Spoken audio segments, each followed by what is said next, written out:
Would you be happy to read something? Absolutely. I'm going to read some of a song called A Story to Tell from my album Hope Handwritten. It might feel funny to read it instead of sing it, but let's see. I've been searching for meaning. I've been lying awake at night, trying to turn reason into rhyme, but I can't quite seem to find the answer to set me free. No, it's somewhere inside of me, behind my ribcage, between my teeth, in my nightmares or in my dreams, looking for some serenity. And for now, it's a mystery. But at least there's always a story to tell. Could be my own savior. Put my pen to paper. Start falling under the spell of winning and shame, heartbreak and pain. And someday I'll figure it out.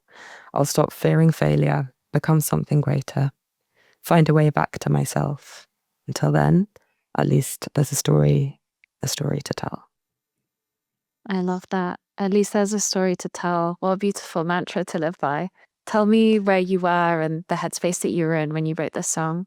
I actually really vividly remember writing this song. I was at my friend Anoop's house in Eagle Rock, Los Angeles, and I worked on a lot of songs on Hope Handwritten with him, and we had come together on this sunny day, and we were trying to make something, and it just wasn't going very well. And a few hours passed, and it was just one of those days where I felt really stuck and couldn't come up with anything.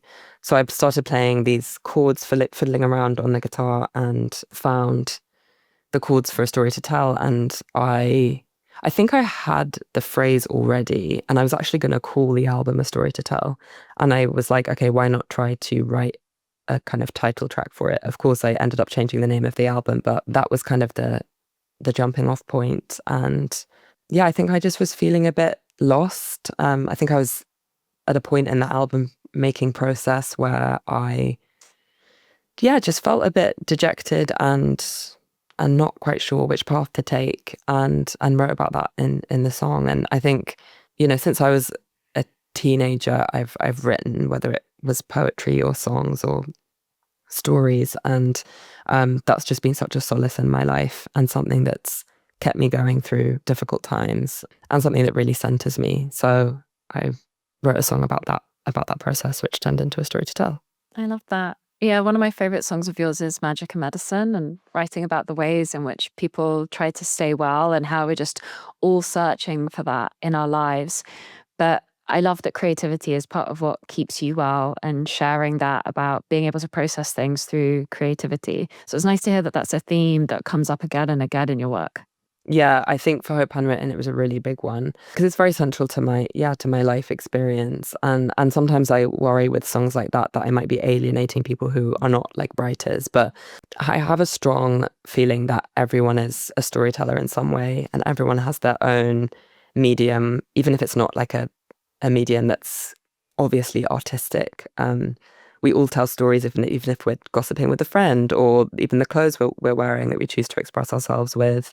We all have our little ways that we tell stories. So I do hope that is a kind of relatable thing to listen to. But yeah, I'm really glad you like Magical Medicine. That's one of my favorite songs, and that's the song that I've had as the first song of my live show for the past year or so, and it's always a great one to start with, even though it makes me very emotional to sing. Yeah, it's just like a really fun one to come out with, because it's so I don't know, the production is very fun to me, but then the lyrics are a bit sad, and I love songs like that feel like they have that juxtaposition. That's life, isn't it? I love that song. It is. That's life. But yeah, I totally agree that we are all storytellers. My novel that's about to come out is about a writer, and I had that same worry of oh God, is this so niche to be a book about writers? But I think actually it encapsulates something that's very central to the human experience, which is storytelling. I think that's why we're all drawn to music. I think that's why we're all drawn to stories about art. If we spoke about the fact that you're named Hope, that's a story that we give somebody as a name. And like you said, the gossip or the clothes we wear, these are all stories. So I think things about writing or creatively processing and how that's therapeutic is really good. And also, if it encourages people to go and write a diary.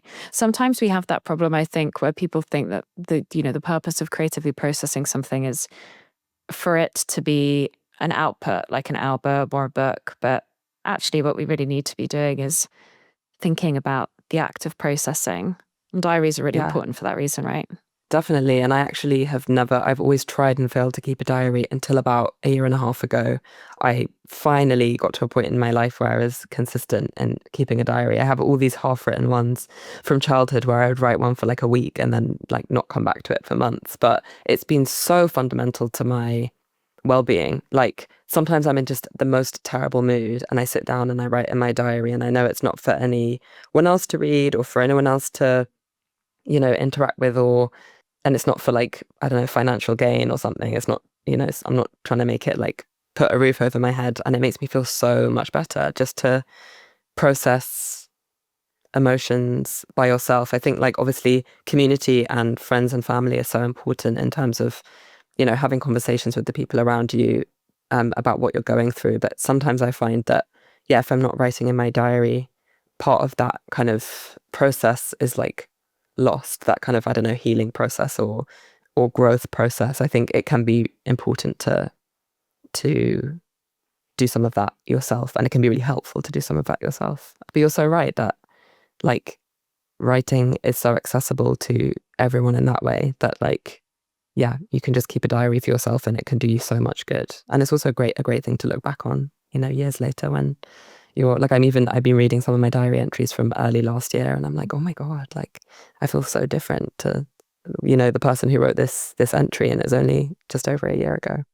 I don't think I've ever read any of my diaries back. I think for me, it's much about express often a rumination or kind of mental spirals that I'll get into. I wonder if I would read them back, how I would feel. Maybe I should do that. But I definitely relate to, as soon as you were talking about your diaries, you said, oh, I have so many half finished ones. And I think diaries become a real way that we beat ourselves up about having never finished them, or having a practice that we start one and then don't do it. But I try to free myself from that, because otherwise it instantly becomes instantly becomes something that I feel guilty for not doing.